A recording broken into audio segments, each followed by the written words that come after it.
eu virei uma covarde em jogos com o passar do tempo. Porém, quando eu era criança, eu jogava jogos que às vezes até os adultos tinham medo. Por isso, eu decidi tentar descobrir quando as coisas mudaram. Tudo começou quando no final do ano passado, meu primo veio visitar a casa dos pais dele depois de 5 anos morando longe. Marcamos um churrasco e começamos a falar do passado. Ele tava contando pra esposa dele que quando eu era criança, eu jogava uns jogos que ele mesmo na época, que tinha quase 18 anos, morria de medo de jogar.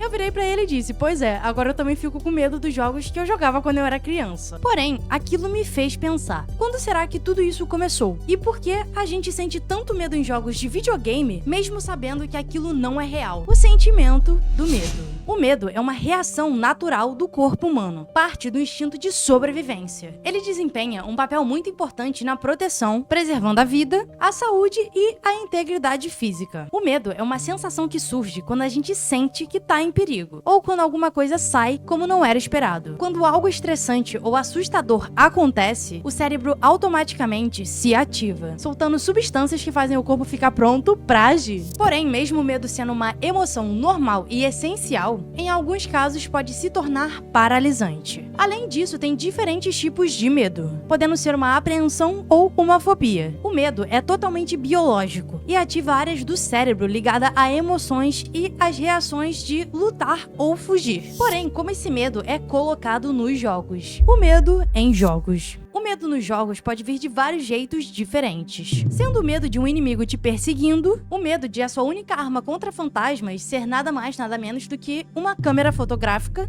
ou nesse bichão aqui que faz qualquer pessoa tremer na base quando vê. Porém, tem 3 coisas que se você colocar elas juntas, pra mim é o que deixa a parada ainda mais assustadora. A primeira delas é a ambientação. Geralmente, esses jogos sempre se passam numa floresta, um lugar pacato e distante, com cara de A Maldição da Residência Hill, que tu de longe consegue ver que o lugar é do demônio antes mesmo de entrar. A ambientação inclui a criação de um mundo sombrio com cenários escuros e iluminação limitada, como foi feito em Resident Evil 2 Remake, para deixar a delegacia com um tom mais amedrontador. Os ambientes são pensados para te trazer sensações. Pode ser de claustrofobia, quando você tem que passar por um corredor muito estreito, ou puro desespero em qualquer parte de Outlast, no meu caso. Porém, nada complementa mais um ambiente do que a trilha sonora. Essa daqui é uma das coisas que eu mais gosto em jogos, porque só de tu já escutar aquela musiquinha da trilha sonora pode te trazer lembranças incríveis de quando você jogava um jogo quando eu era criança, como é o meu caso quando eu escuto a música do save de Resident Evil 4 clássico. Porém, a trilha sonora também é um jeito de te tacar-lhe o terror. Se a música for do tipo suspense, aquilo vai te deixar tenso, teu coraçãozinho vai bater no ritmo absurdo, aquele suor frio vai começar a escorrer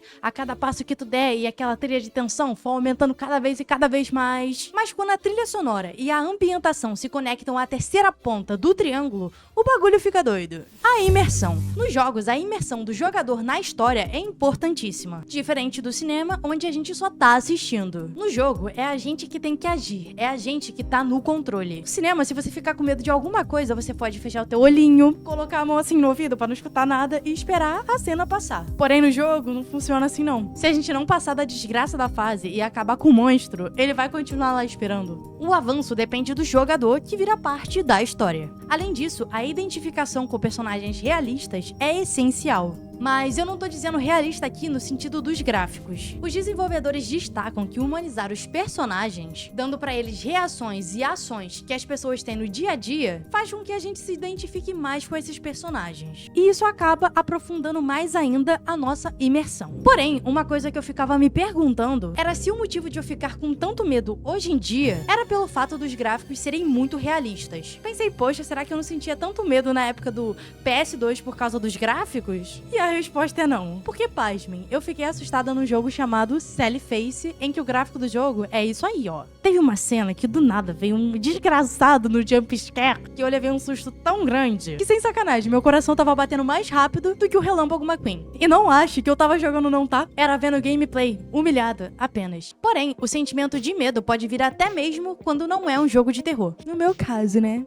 Eu lembro de uma vez que eu tava jogando GTA V e eu tinha que fazer uma submissão do submarino. Mas pra isso, eu precisava ir muito fundo no mar pra pegar as peças e os objetos. Porém, do nada, só de eu estar naquele fundo do mar escuro, que não dava pra ver nada além do que os faróis iluminassem, junto com o fato de eu estar escutando aquele som irritante do radar do submarino. Tudo isso já começou a me dar uma certa agonia, né? E eu fiquei pensando, caraca, não é possível que eu esteja ficando com medo de GTA V, que não é nem um jogo de terror. Mas no fim, acabou que eu realmente tava. Eu fiquei sentindo aquele nervoso e aquela tensão até eu pegar o último objeto da missão e poder finalmente voltar com o submarino pra superfície. Naquela hora, eu senti um alívio absurdo. E é aí que tá o prazer de você jogar um jogo que te dá medo. Tudo bem que eu tava falando de GTA agora há pouco, mas foca na parte do te dá medo. O prazer tá naquela satisfação de quando você acaba com aquele chefe que o desgraçado tava te atormentando o jogo inteiro. É aquele momento que você para e fala, eu sou f***, meu parceiro, na tua cara. Eu não gosto da sensação de medo, porque sou frouxa? Sim,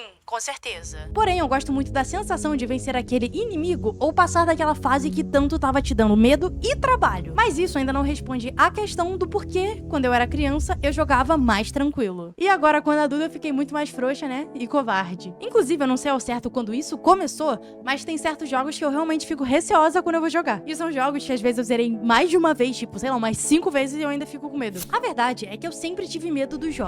A diferença é o fato de que eu jogava mais eles quando eu era criança. E com o costume, cada vez mais eu ia perdendo um pouco daquele medo. O que antes eu ficava apavorada, agora já não parecia tão ameaçador. Conforme você vai progredindo no jogo, a sua confiança vai crescendo e a diversão vai ficando cada vez maior. Mas isso não significa que o medo não tava lá. Sem contar que eu sempre gostei muito da parte de histórias desses jogos. Foi o que fez eu gostar de Silent Hill, Obscure, Fatal Frame, Resident Evil e entre outros jogos. Por isso, naquela época, a curiosidade de saber o que iria acontecer naqueles jogos era bem maior do que o medo que eu sentia. Além disso, também tem o fato de que na maioria das vezes que eu jogava esse tipo de jogo, tinha o meu pai ali do lado ou até mesmo eu jogava com os amigos. Mas hoje, quando eu paro pra jogar, é simplesmente eu sozinha. Dentro desse estúdio aqui, que eu não apago a luz quando eu jogo porque eu não sou idiota. Se eu já sei que sou frouxa, eu não vou ficar piorando a minha situação. Além disso, ainda tem esse fone aqui, ó. Às vezes ele pega um ruído que o cara tá super distante, mas o passo dele parece que ele tá aqui, ó, colado no meu ouvido. É mais difícil ainda quando tu tá naqueles jogos que sussurram as coisas. Que aí o cagaço, ele vem no nível absurdo. Mas e aí, qual foi o jogo que te fez sentir muito medo? E qual foi o jogo que você teve aquela satisfação de você conseguir zerar depois de você passar várias desgraças? Me conta aí, que eu quero saber. Você quer saber o meu processo de criação de vídeo e como eu monetizei esse canal com praticamente um vídeo? Dá uma olhada no link da descrição. Eu deixei um vídeo muito interessante pra você assistir a seguir. Meu nome é Júlia e bora conversar.